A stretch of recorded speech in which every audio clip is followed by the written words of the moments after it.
Welcome back, everyone, to the Rebel Crow Psychic Show with your host, Athena Silver.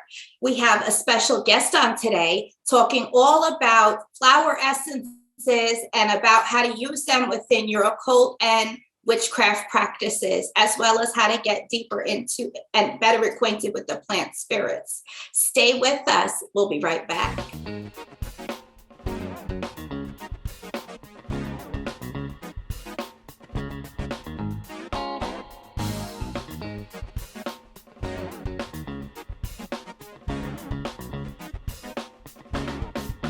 Now let's get started. I want to introduce all of you to Nicholas Pearson. He is a flower essence researcher, a Reiki Master and teacher, an occultist, and he's also an author who has written the book we're going to talk about today, as well as some other books about crystals, healing, and energy, and how to work with them all. Today we're talking to Nicholas Pearson about his book, Flower Essences from the Witch's Garden: Plant Spirits and Magical Herbalism, available where you get your good books. Let's welcome Nicholas to the show. Thank you for being with us. Well, thank you so much, Athena, for having me, and thank you to all the listeners for tuning in. It's a pleasure to be here. Oh, it's so nice to talk to a fellow herbalist and gardener and plant enthusiast such as yourself. Can you tell us a little bit about how you got started just in occult practices and witchcraft practices, and how you define yourself with the craft? Thanks. Yeah. So I have always been, we'll say, kind of magically oriented. I didn't grow up in a particularly religious household. My father was a recovering Catholic, so I wasn't really raised anything at all. And when other families went to church on weekends, we went to what I lovingly refer to as the Cathedral of Learning, which was the local library. And I have fond memories of, wandering through the shelves. And one week it might have been books on natural sciences, earth science, anything I could get my hands on, because I just was fascinated by nature and the world around me. But then I also had this really profound love for fairy tales, folk tales, mythology, world religion, something that I still carry with me to this day. And pretty early on, I noticed that the world around us can be described in two very different kinds of lexicons. We can describe it through the lens of science, or we can describe it through the lens of metaphor and myth and symbol. And it's ultimately telling us the same thing, and it's enriching our relationship to the world around us. So I've always had one foot in science and one foot in spirituality.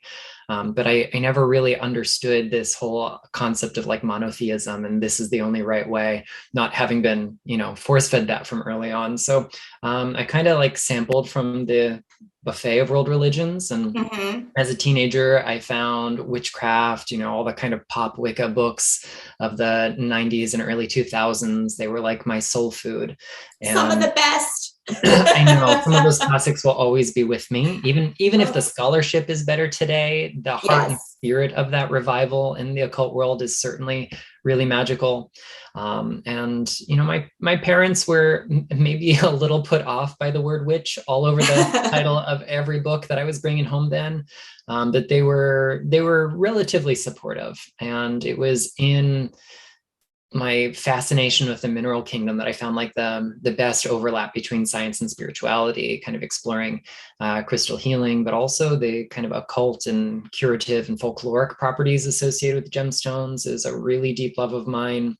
And so these days, I consider myself a fairly eclectic practitioner, and I don't necessarily mean for eclectic to sound the way it tends to most people today. Eclectic's not a bad word.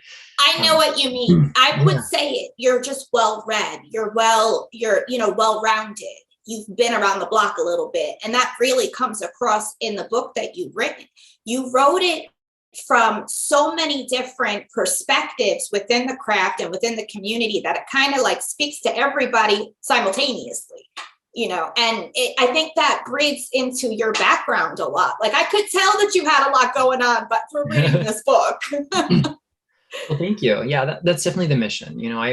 I try to write in a way where I'm looking for common ground among different traditions and different practitioners. So, the book draws inspiration from medieval herbal lore. It draws inspiration from the alchemical arts, as well as from like modern witchcraft, because we have access to plants today that, people 100 years ago living in the same territory wouldn't have had access to. Thanks to e-commerce, I can buy essences made from anywhere. I can get seeds within reason and grow the plants Yeah. myself and make essences as well. So I wanted this to be a really broad spectrum approach that encouraged that, I'll say, investigation of the overlap between the medicinal and the magical, between the alchemical and the traditional, and just kind of have this space where we can explore whatever makes our heart sing.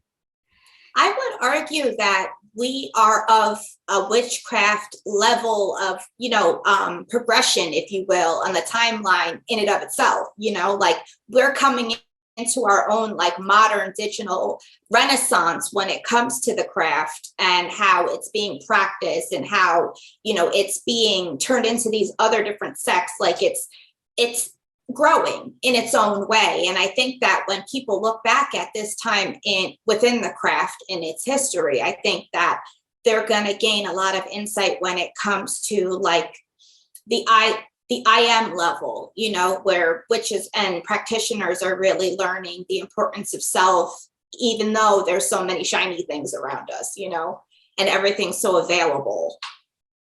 Yeah, absolutely. And I mean, the nature of the work is that it's focused on us.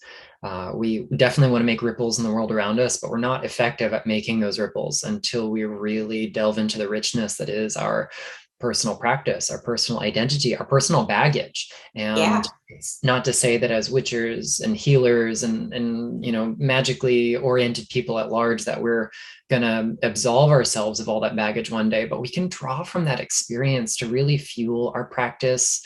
And that it is, from that we can kind of cultivate a space to relate to others better. And that's something that I really always keep as kind of part of the framework for my work, whether that's flower essences or Reiki or crystal healing or other things I haven't written books about yet, but are still part of my practice. It's really about sitting there and doing the work. Yeah, I think it's making us more expansive on an individual level as well, like the way that people like such as yourself are coming to this type of work. We're not coming to it from one perspective. We're looking at the multitudes of how this work can be used, like even through trial and error and through learning hands-on and through practice, which is why I think I love your book so much, is like the formulary section alone is insane. And the fact that you go through and you really talk about the origins of these plants within the context of their medicinal use. And it really kind of tells us our history as well as our practice all in one. It gives us like a really complex version of what this concoction and this essence can be. It might be one thing to one person and another person might have a completely different understanding to it, but it's still very rich regardless. Yeah, and it's that kind of weaving the historical narrative into the modern day practice that I so enjoy. There are some plants that, clearly we have only recently started working with as Westerners in the occult sphere, because they weren't part of the bioregion, the landscape of the practitioners were drawing this tradition from.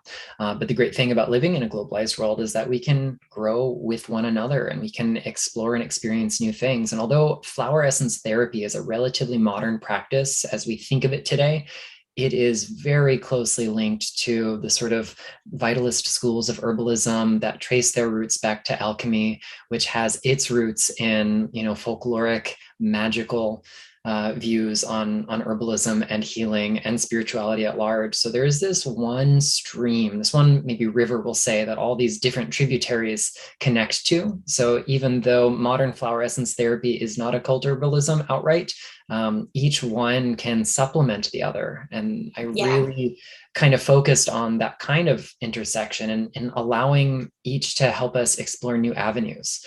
And that was where I had a lot of fun. Especially with the trial and error, like you mentioned. Yeah, and it says a lot. It really comes across. Now, I wanted to ask you, let's go back to what inspired you to write this book to begin with. Like, what is that statement that you're trying to bring across to us readers, when it comes to, flower essences and also the history of the craft? What a brilliant question. So I think there are a lot of tiny aha moments that I had that collectively kind of created the inspiration for this. But ultimately, it boils down to, in my own practice, I have, we'll say, more conventional training in flower essence therapy. I also have more conventional training in the kind of occult and witchcraft side. And there's a little bit of overlap here or there. I've got one brilliant teacher who is a flower essence therapist and a witch, and he wrote the foreword to the book, Christopher Penzak. And so, definitely some guidance and inspiration there. But out of necessity, I started using essences in ways that are decidedly not therapeutic. Maybe I needed a particular botanical ingredient for an incense or a candle dressing or some other working that I was engaged with, but I just didn't have the raw material. I have a really large, we'll say, apothecary of flower essences, like hundreds and hundreds of these tiny little bottles. And I started working them into my practice. Maybe I didn't have dried mandrake root, not proper mandrake, but I've got flower essence made from mandrake. So I can add a small amount of that. And it brings the kind of vibrational qualities of that plant spirit into the work that I'm doing. And I found that although essences are subtle, they can be very expansive and they have a very deep spiritual connection to that plant energy. And it provides us access to things that might be hard to work into our occult practice. It gives us ways to work with plants that are maybe a little bit more environmentally sensitive, because a little bit of raw material makes a whole lot of essence. And it gave me tools that I didn't otherwise have laying around. And so I started working with essences in these kind of unusual ways, not just making dosage bottles to give to clients or myself.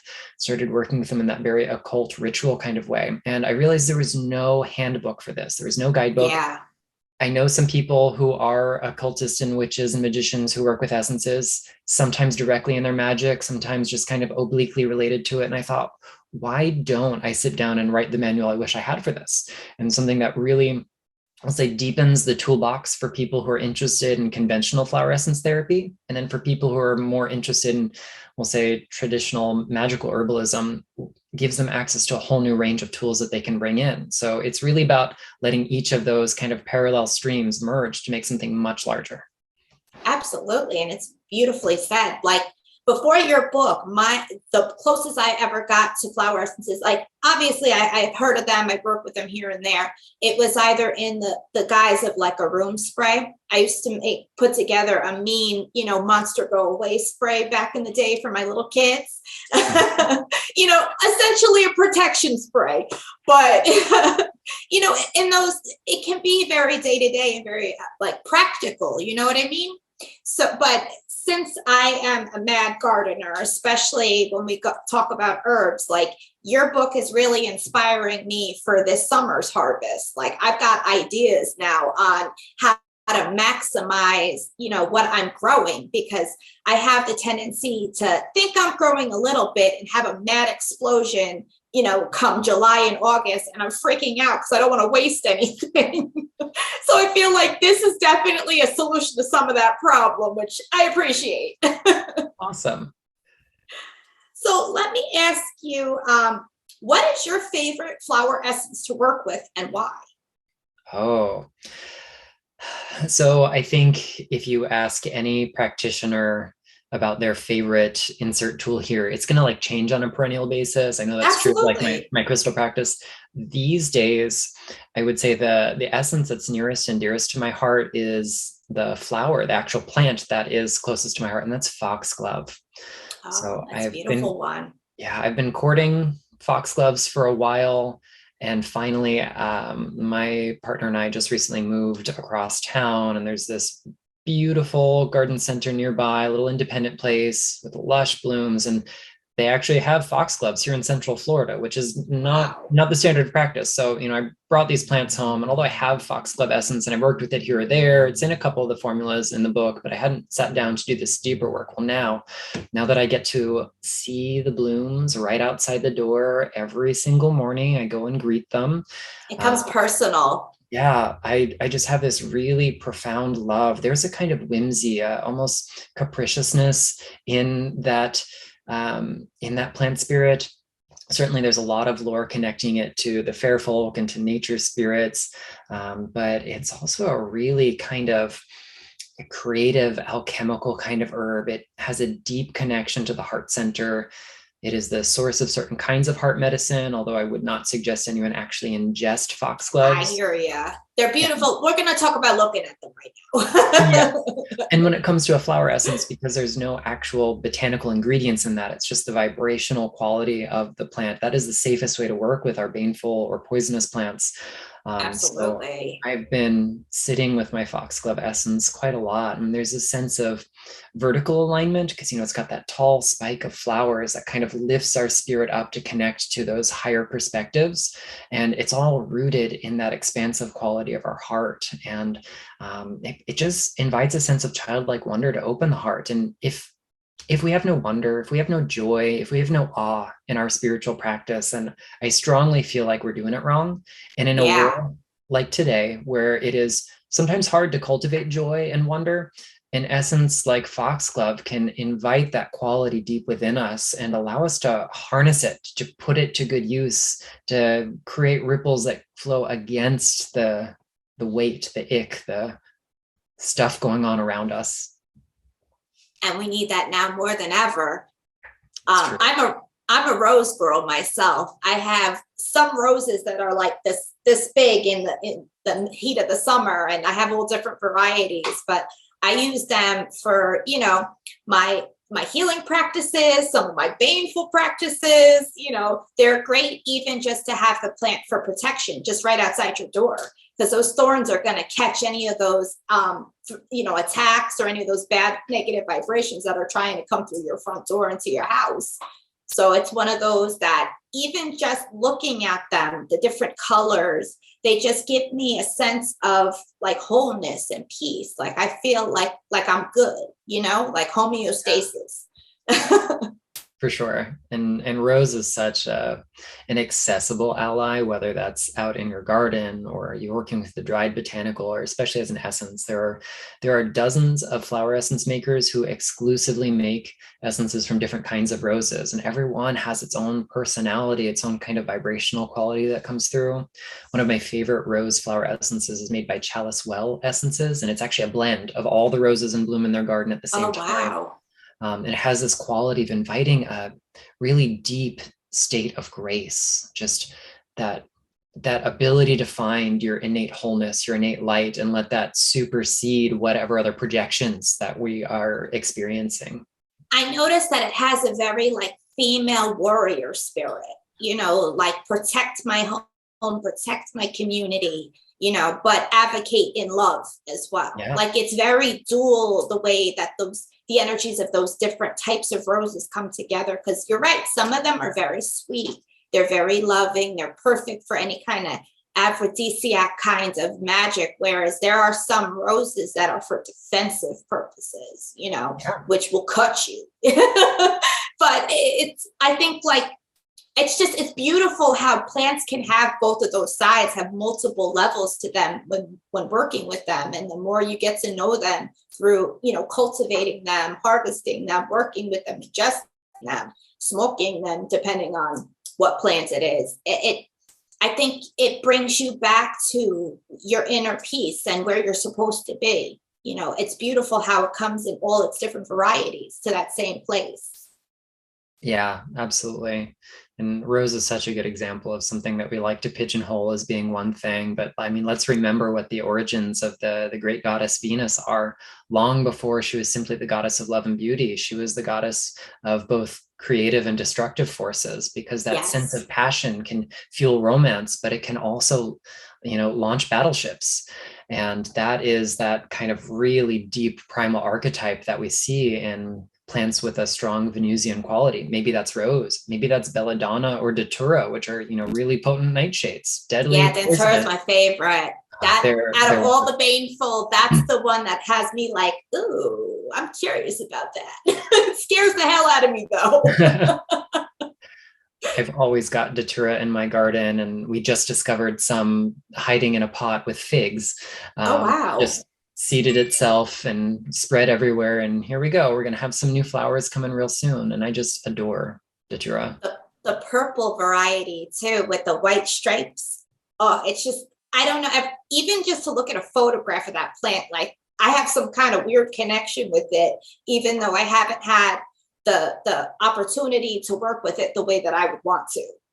So, well, I'll get my chance one day, I'm sure.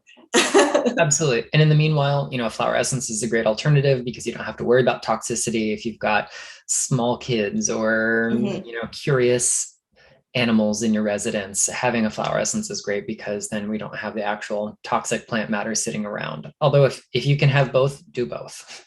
Yeah, well, I'm gonna try out the essence and as my first toe dip into that pool. And because of the safety, and it's really your book that gave me that direction. Your book talks a lot about the spirits, the ancestors, the spirit guides that are around us, the elemental spirits, the nature spirits. You go real deep into the different spirits that you may encounter in a witch's garden, and even just in your general path and community around you. But my question is, how do you honor and respect them in your own personal practice? Like anytime you're going to be working with a particular plant or you're harvesting, do you leave any kind of offerings? Like, how do you typically honor and respect those plants?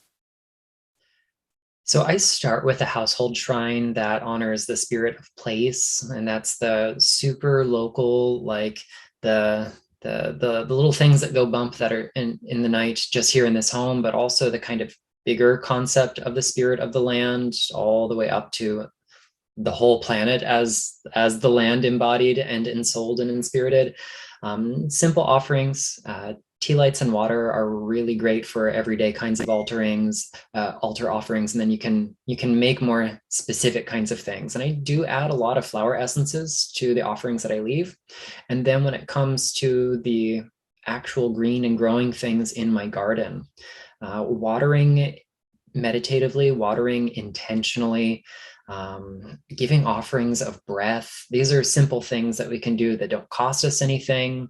Lately, I've been really kind of thinking about how to decapitalize my practice as much as possible to make it available and accessible to people of all means and abilities. So, those are simple things you can do. If you have flower essences that correspond to the plant you've got growing in your garden, like let's say you got a fresh crop of datura that are sprouting and you want to dry some flowers. So before you pick the flowers, maybe you'll give them a gift of some datura flower essence diluted in water. And it's like giving them a replenishing supply of their own vital energy, their own kind of spirit force before harvesting from them. That's one thing that I love to do. I always start seeds with bits of the corresponding essences if I've got it in my cabinet. But otherwise, it's being intentional about your practice. Intention is not everything, but it certainly steers the ship. And I try never to harvest something without there being this quality of gratitude overflowing from my own heart. And I try to really honor the attitude of the plant spirit itself. If I go reach for that pineapple mint and it goes, today is not the day to pick my leaves, to go, great, something else is going to go in my tea instead. And just really making space to cultivate that stillness and quietness inside so you can hear how the plants are going to talk. And it's almost never with words. I mean, some of us Yes. are gifted in that way. Some of us, most of us arguably, are not. And it's just being able to feel that out. And so that's kind of how I approach the spirit world in my own practice. That's beautiful.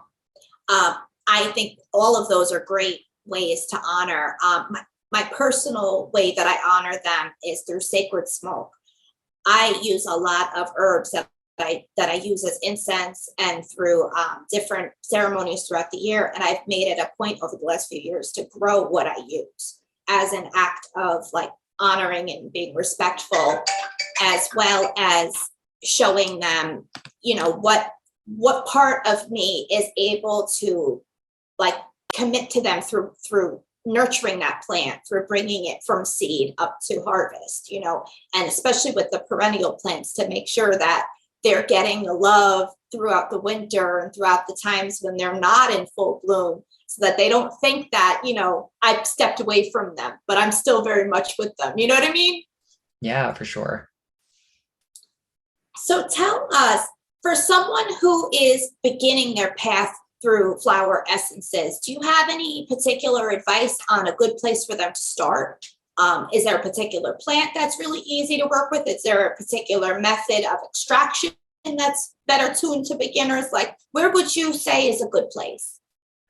Well, I think most of us probably are exposed to flower essences through Rescue Remedy, which is also called 5-flower formula. It was a mixture of 5 flower remedies put together by the founder of modern flower essence therapy, Dr. Edward Batch. You can find it in just about any drugstore, pharmacy, grocery stores often carry it. Certainly it's available online, and there's more than one brand that does it. So, find the one that's available to you.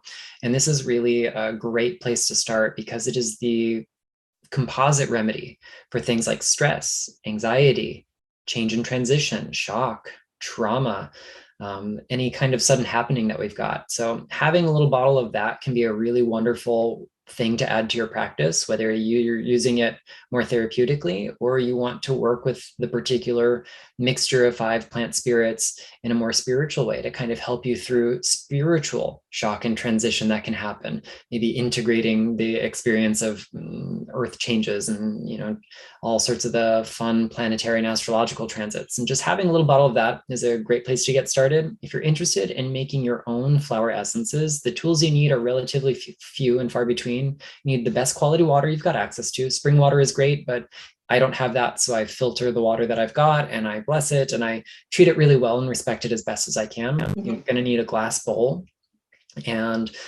something sharp to cut flowers. And the traditional method that's used is the solar method, although you can do it under the light of the moon or the stars, which is especially helpful if you have a nocturnal flower. You obviously can't prepare that under the light of the sun because it won't be open. And you just pick enough flowers to kind of cover the top of the surface of water inside that clear glass bowl, and you leave it under full sun for several hours. Most of the time we'll do this in early morning because that's when the life force is rising from root to bloom in the plant itself. And so it gives us the kind of best infusion of vital energy. The book will give you very detailed instructions for this, as well as several other methods, direct and indirect methods alike. And the most important thing to remember that no matter what methodology you're using to prepare a flower essence, unless we have the participation of the flower spirit itself, we aren't making an essence. We're making a really, really weak sun tea. Mm-hmm. So it's all about getting that permission, having that attunement to the spirit itself, and being able to just hold space and get out of the way for the plant spirit to do the work. You're going to be the arms and the legs. Obviously, the plant is not going to cut its own flowers off and fill a bowl of water and put the whole thing together for you. So you have to step in and do that. So it's having that sensitivity to know how it's all going to work out for you. And once you've made that mother tincture, it'll go through a process of preservation, so it doesn't grow any green fuzzy stuff inside, and also successive dilution. A couple drops are all you need to make a stock bottle, which you can take. I mean, you just fill up a little dropper bottle like this with your preservative of choice, maybe vodka or brandy, maybe apple cider vinegar or vegetable glycerin, or some combination of any of those. So water plus preservative plus a few drops of your mother tincture that you've just made is enough to make a stock bottle. And you can dilute that even further and make what's called a dosage bottle with a couple drops from your stock bottle in the same kind of same makeup of water and preservative. And that means that a very few flowers can make hundreds, if not thousands, of bottles of flower essences in the long run. So it is a very economical kind of practice. It is a great way to co-create with plant spirits, to make a whole lot of medicine or a whole lot of magic without having to harvest a whole lot as well. So if we want to work with things in the landscape, if we don't want to over harvest, or even if we want to do something that's endangered, you can do an indirect method so as not to physically damage the plant. Thank you for joining us today. I really truly enjoyed this book. For all of the viewers, how do we stay in touch with you? And do you have anything going on, anything you'd like to let us in on, whether it's classes or another book or something else special that you're working on? For sure. Well, thank you so much for having me. I am a pretty busy person, so I always have new classes, new offerings going on. Later this summer in July, I'm going to be doing a 6-week course called Flower Essence Alchemy, hosted by my friends at the College of Psychic Studies. So it's going to be a really deep and personal dive into working with flower essences for both therapeutic and magical practice. I do a monthly series of master classes where we pick a single rock, mineral, or gemstone and do a deep dive on that. And then I have lots going on social media as well. So you can find me in most places as the Luminous Pearl, whether that's Facebook or Instagram or even TikTok. And then my website is theluminous.pearl.com. And you can follow me on any of those places, find links to all my upcoming events and interviews and other great things coming. So I cannot wait to announce I've got some new projects that are in the works. I will have a new book out next spring, but for this Fantastic. year, for this year, we're focused on flower essences from the Witch's Garden, which of course is available anywhere books are sold. Yes, please, everybody go out and get your copy. It's a wonderful reference book. One of the types of books that you're going to keep reaching for as you go through and work the different exercises and the amazing formulary in the back. Speaking in the formulary real quick, I absolutely am curious about the Flying Ointment Blend number 2 and number 3. Those are going to be like my 2 that I'm definitely going to try out on my own personal magical time. For all of you, I'm Athena Silver, your host. I'm a professional psychic medium, a witch, and a spiritual practitioner. I do different types of readings, such as tarot, mediumship reading, and other spiritual services. You can find me at my website, readingswithathenasilver.com. My Instagram is at athena.silver, and my TikTok is at athena_silver. Thank you all for joining us today for this wonderful interview with Nicholas Pearson. And we hope that you guys have a wonderful day. We will be